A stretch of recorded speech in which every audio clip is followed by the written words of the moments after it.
নমস্কার দর্শকবৃন্দ, আজ আমরা আপনাদের জন্য একটি আকর্ষণীয় খেলাধুলার গল্প নিয়ে এসেছি, যেখানে মাঠের মাঝে এক তরুণ প্রতিভার উত্থানের কথা বলা হবে।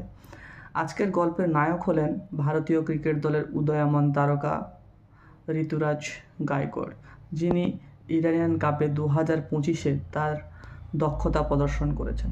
গল্পর শুরু হয় মহারাষ্ট্রের পুনে শহরে, যেখানে ঋতুরাজ গায়কোয়াড়ের ছোটবেলা থেকেই একটি ক্রিকেট প্রতিভার গভীর আকর্ষণ দেখান। তার প্রতিভার এই কঠোর পরিশ্রমের ফলশ্রুতিতে তিনি ইরানিয়ান কাপের মতো একটি গুরুত্বপূর্ণ টুর্নামেন্টে দলের অপরিহার্য অংশ হয়ে উঠেছেন। এবারের ম্যাচে প্রথম ইনিংসে মাত্র 13 বলে 9 রান সংগ্রহ করেন, যা তার দ্রুত প্রভাব ফেলার ক্ষমতায় পরিচয় দেয়। তবে দ্বিতীয় ইনিংসে তিনি 19 বলে 7 রান করে দলের জন্য স্থিতিশীল ফিরিয়ে আনার চেষ্টা করেন।